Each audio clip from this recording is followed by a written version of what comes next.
I'd like to begin with a greeting of peace. Shalom alaikum, assalamu alaikum, and good evening. It's a privilege to be here with you this evening. Don't worry, I intend to keep my speech short because I don't want to be that one person who goes on and prevents everyone from breaking their fast on time. I appreciate Ramadan is hard enough, but the idea that Haris Bukhari will delay us if I go on too long is a thought that's unbearable. But seriously, as many of you know, fasting these long days in this Ramadan during summer has taken its toll.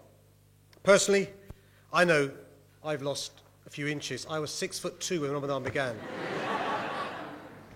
But I want to begin by paying tribute to Haris and all the volunteers involved with the Naz Legacy Foundation for organising this incredible iftar for the third year in a row. Let's show them our appreciation and gratitude.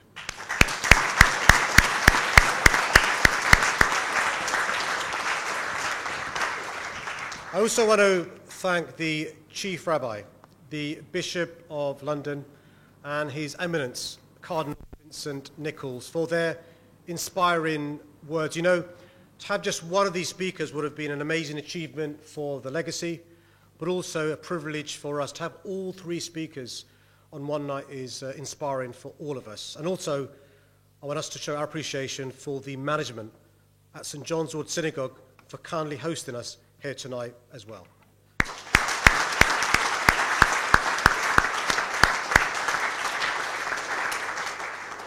Now, with deference to the Chief Rabbi and His Eminence, I want to spend a moment talking about somebody who's been mentioned by Haris and others. She was formally installed in her new role only a few weeks ago.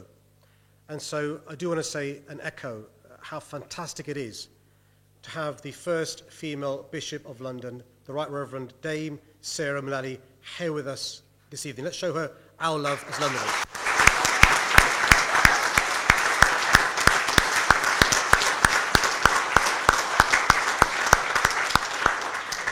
And it's great to be joined by pupils from across London, including a particular name check to those from Westminster Academy, those from Counter King Solomon High, and those from JFS.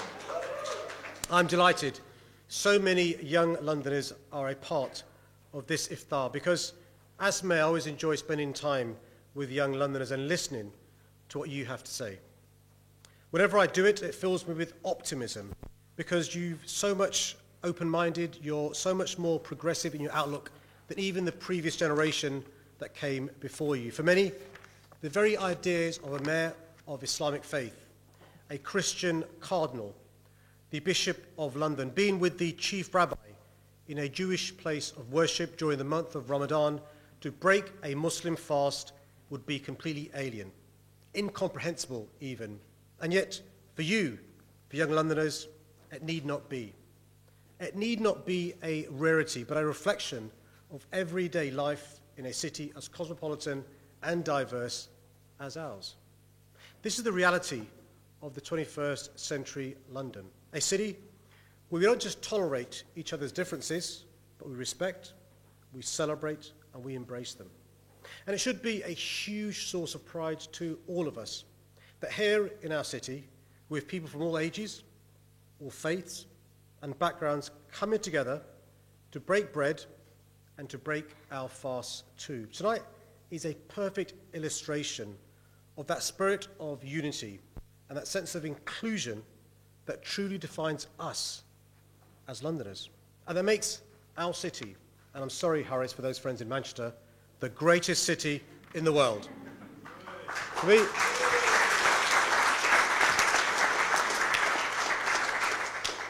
me, Ramadan is many things, but one of the things it is an opportunity to lift the cloud of suspicion that sometimes, sadly, hangs over my religion and shine a light on the true values of Islam, the values of love, compassion, and generosity that are universal to all the great religions from Christianity and Judaism to Sikhism and Hinduism.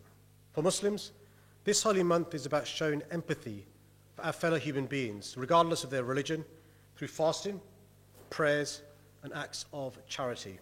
It's a time when we stop to think more about those around the world who are less fortunate, while at the same time working to strengthen the bonds between our many communities here at home. I've been clear that I want to be a mayor who builds bridges, not walls. And the best way to do that, and for people to understand each other's faiths and feel comfortable in one another's company, is to share experiences, just like we're doing right here tonight. This is how we bring communities together and engender an awareness that we have far more in common than that which separates us, as Bishop Sarah said. And you know what? Treating others like you want to be treated is a recurring theme that runs through our faiths. The Prophet Muhammad, peace be upon him, he said, "Not one of you is a believer until he desires for another that which he desires for himself." In the Bible, when asked what the greatest commandment was, Jesus replied, "Love thy neighbor." And in the Talmud, it tells us, "What is hateful to you, do not do to your fellow man." That is the law. All the rest is commentary. The message of being united rather than divided is at the core of both our religious beliefs and our identity as Londoners. Yet in recent times, our shared values have been put to the test.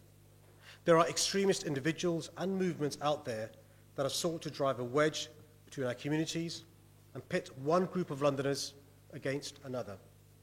But despite the challenges we face, I'm confident that those who seek to divide us will never succeed.